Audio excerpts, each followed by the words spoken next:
Hunch back of Mirpur পিঠ সোজা করে মতিঝিলের ট্রাভেল এজেন্সি সুরমা ট্রাভেলসে ঢুকলেন। তার সঙ্গে আসিফ। বিশাল অফিস, দুজন রিসেপশনিস্ট ধরনের মেয়ে বসা, একজনের দিকে তাকানো যায় না, মৈনাক পর্বত। তবে অন্যজন রূপবতী।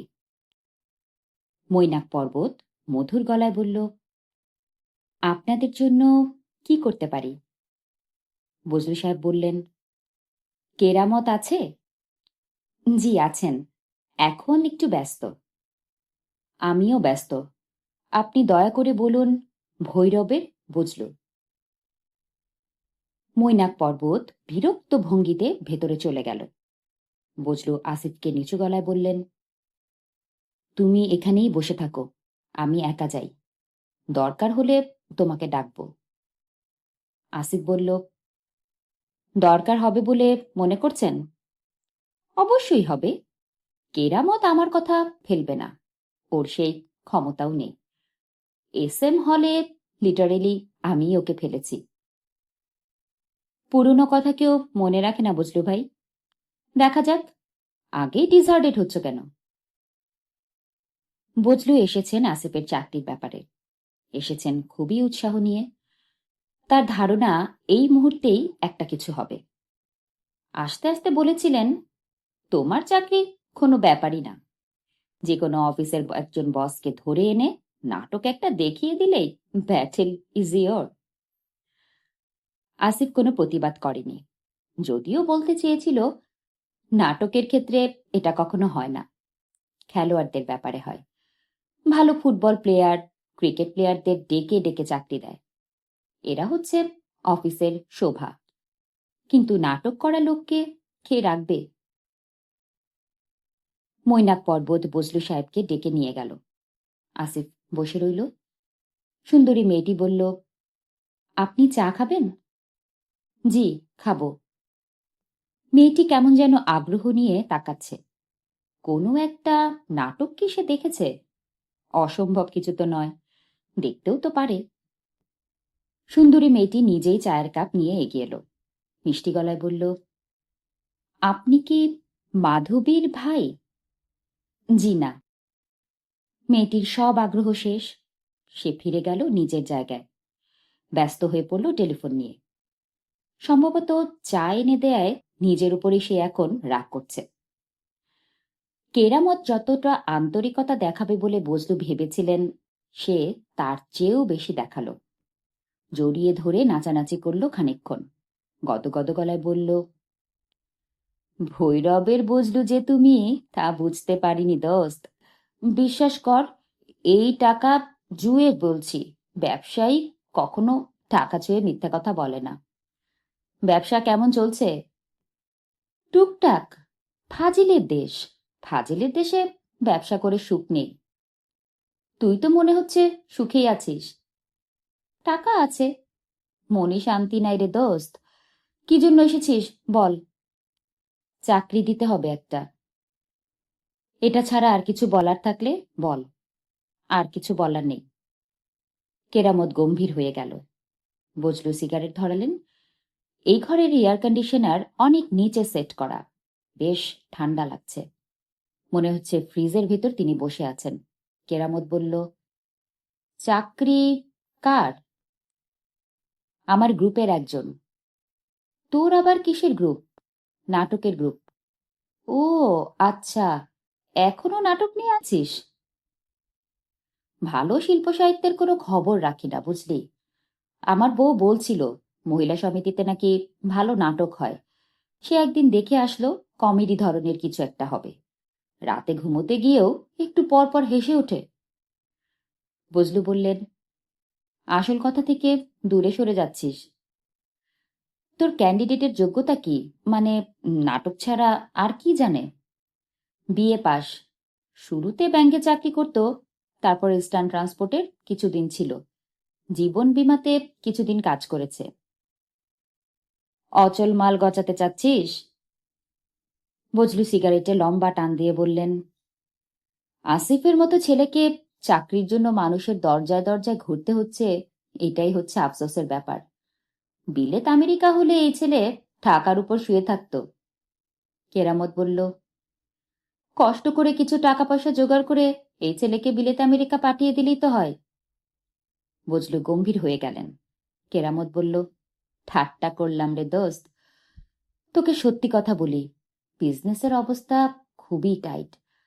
তবু তুই এসেছিস এই খাতিরে আমি যা করতে পারি সেটা হচ্ছে টাইপিস্টের একটা চাকরি দিতে পারি।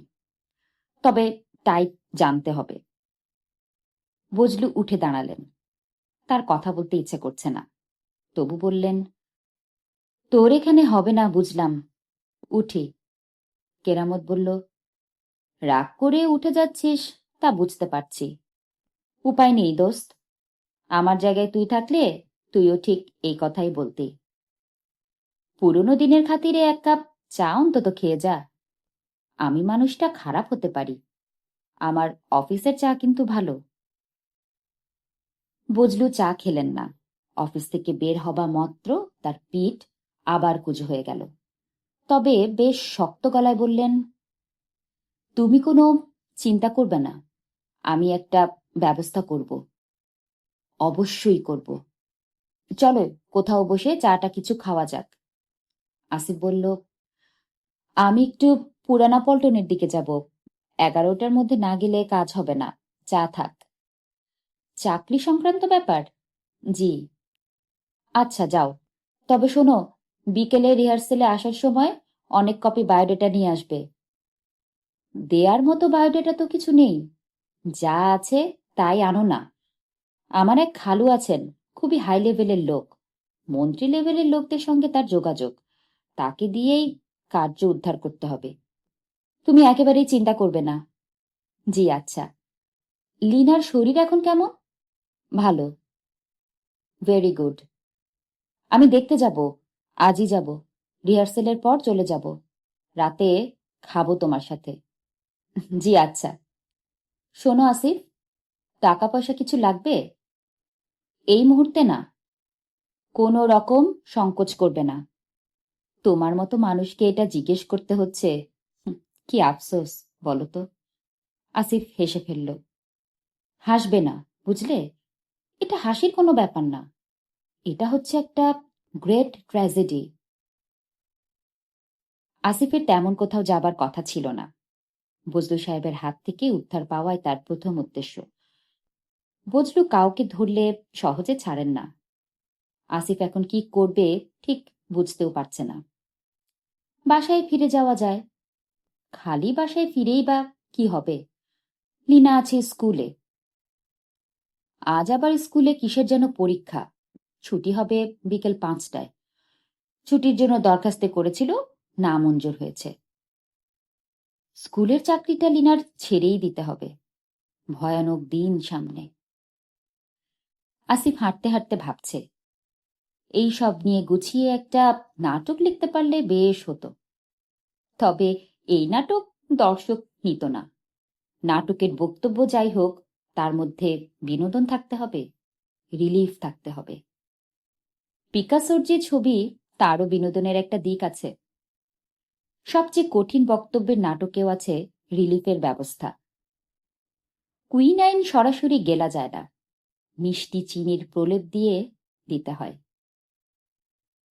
দুপুর 1:30টার দিকে আসিফ উপস্থিত হলো তার বড় দুলাভাইয়ের অফিসে। নিকট আত্মীয়দের মধ্যে অল্প যে কজনের সঙ্গে তার যোগাযোগ আছে, ফরহাদ সাহেব হচ্ছেন তাদের একজন। একসময় সরকারি চাকুরি ছিলেন, রোডস অ্যান্ড হাইওয়েজের ইঞ্জিনিয়ার। চাকরি ছেড়ে দিয়ে এখন কনস্ট্রাকশন ফার্ম দিয়েছেন। সাধারণত ইঞ্জিনিয়াররা ব্যবসা শুরু করলে দ্রুত বড়লোক হয়ে যায়। এর বেলায় ব্যতিক্রম হয়েছে। আগে যা ছিলেন এখন তাই আছেন। কাজকর্ম নাকি তেমন জোগাড় করতে পারেন না।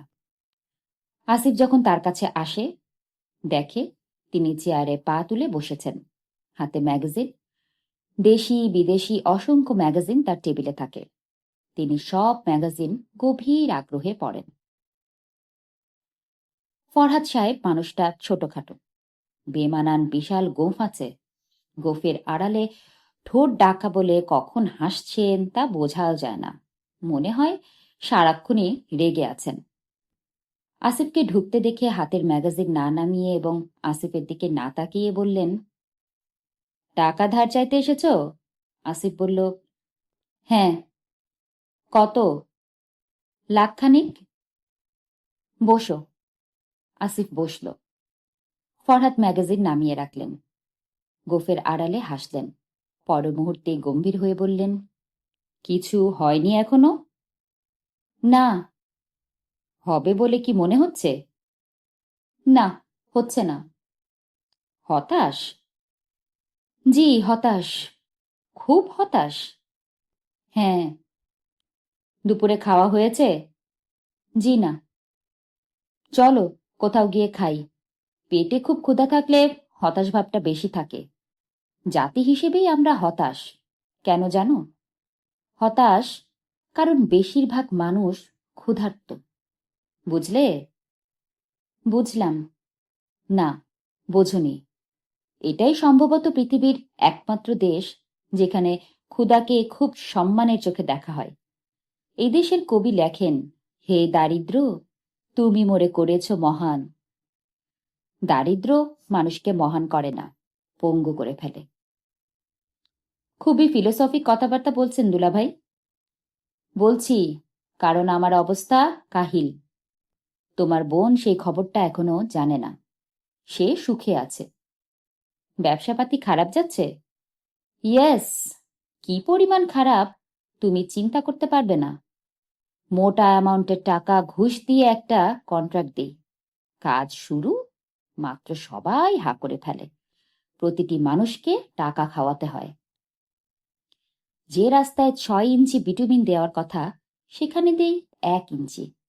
প্রথমে সেই বিটুমিন ধুয়ে মুছে যায়, আবার টেন্ডার হয়, আবার টাকা খাওয়া খাই। তুমি জানো বাংলাদেশে কোথাও কোনো সৎ মানুষ নেই। সৎ মানুষ এখন আছে কোথায় জানো? গল্প, উপন্যাস এবং তোমাদের নাটকে। ফরহাদ সাহেব আসিফকে নিয়ে দামি একটা রেস্টুরেন্টে গেলেন। নতুন রেস্টুরেন্ট, বিদেশিরাই বেশিরভাগ ভিড় করছে। রেস্টুরেন্টের বিশেষত্ব হচ্ছে সঙ্গে বার আছে। ফরহাদ সাহেব খাবারের অর্ডার দিয়ে পরপর 6 পেগ হুইস্কি খেয়ে চোখ লাল করে ফেললেন। আসিফ অবাক হল। ফরহাদ সাহেবের এই ব্যাপারটা তার জানা ছিল না। ভালো মানুষ ধরনের লোক ছিলেন, তার ব্যবহার এবং স্বভাব চরিত্রের সঙ্গে দুপুর বেলায় মদ্যপানটা ঠিক মানাচ্ছে না। ফরহাদ সাহেব বললেন, আসিফ, তোমরা নাটক কেন করো? আসিফ কিছু বলল না। ফরহাদ সাহেব মুখ খানিকটা এগিয়ে এনে উত্তেজিত গলায় বললেন, পত্রিকা উল্টাতেই দেখি গ্রুপ নাটকের মতো হচ্ছে। আমরা নাটক করি সমাজ বদলাবার জন্য। এইসব ফালতু কথা তোমরা কেন বলো? মহিলা সমিতির ফ্যানের নিচে 1.5 ঘন্টার একটা নাটক করে তোমরা সমাজ বদলে ফেলবে? সমাজ কোথায় তোমরা জানো? কোথায় আছে এখন সেটা তোমরা জানো? আসিফ হাসল। ফরহাদ সাহেব থমথমে গলায় বললেন, হেসে ফেললে? আমি কি খুব হাস্যকর কিছু বলেছি? আমার দৃঢ় বিশ্বাস সমাজ কোথায় আছে তোমরা জানো না। আপনি জানেন? কিছুটা জানি। মাঝে মাঝে প্রচুর মদ্যপান যখন করি তখন কিছুটা ইনসাইট ডেভেলপ করে। ফরহাদ সাহেব আরো 1 পেগের অর্ডার দিলেন। আসিফ একবার ভাবলেও বলবে, দুলাভাই বেশি হয়ে যাচ্ছে। কিছু বলল না। ফরহাদ সাহেব গলা নিচু করে বললেন, থিয়েটার ফিয়েটার করা তোমার সন্ধানে 17-18 বছরের কচি মেয়ে আছে যে 57-58 বছরের একজন বুড়োর সঙ্গে কোনো একটা ভালো হোটেলে এক রাত থাকবে? আছে এরকম কিছু তোমার সন্ধানে? দুলাভাই আপনি কি বলছেন? কিছু বুঝতে পারছি না। বুঝতে পারবে না জানি, বুঝিয়ে দিচ্ছি। আমার 18 লাখ টাকার একটা বিল আটকে আছে। আটকেছে মাত্র এক জায়গায়। যেখানে আটকেছে সেখানে যিনি আছেন তার বয়স 57-58। তিনি আমাকে ডেকে বলেছেন, লাইফ খুব ডাল হয়ে যাচ্ছে, এটাকে ইন্টারেস্টিং করার একটা ব্যবস্থা করতে পারবেন? আমি বললাম, নিশ্চয়ই পারি। উনি বললেন, আমাকে বলতে একটু ইয়ে লাগছে।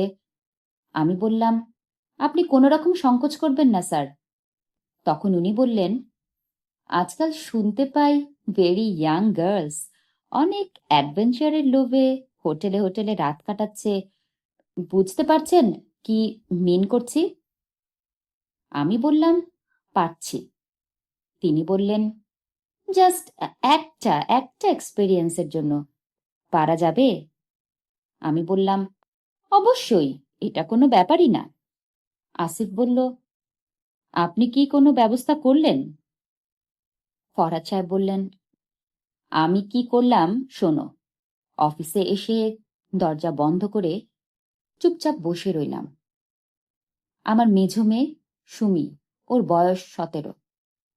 চোখের সামনে একটা ছবি ভেসে উঠল, যেন সুমি এই লোকটার কোমর জড়িয়ে হোটেলে সিঁড়ি বেয়ে উপরে উঠছে।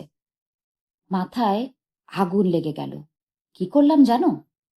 কি করলেন? ভদ্রলোকের স্ত্রীকে টেলিফোন সমস্ত ব্যাপারটা বললাম। তারপর? তারপরের কথা কিছু জানি না। আপনার বিল? আপনার বিলের কি হলো?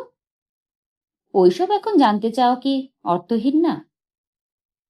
ফরহাদ সাহেব খাবার মুখে দিচ্ছেন। তার মুখ থেকে মনে হচ্ছে তিনি ঘাস চিবোচ্ছেন। অনেক কষ্টে কুৎসিত কিছু গিলে ফেলার চেষ্টা করছেন। খানিকক্ষণ পরপর পানির গ্লাসে চুমুক দিয়ে গলা ভিজিয়ে নিচ্ছেন। আসিফ? জি?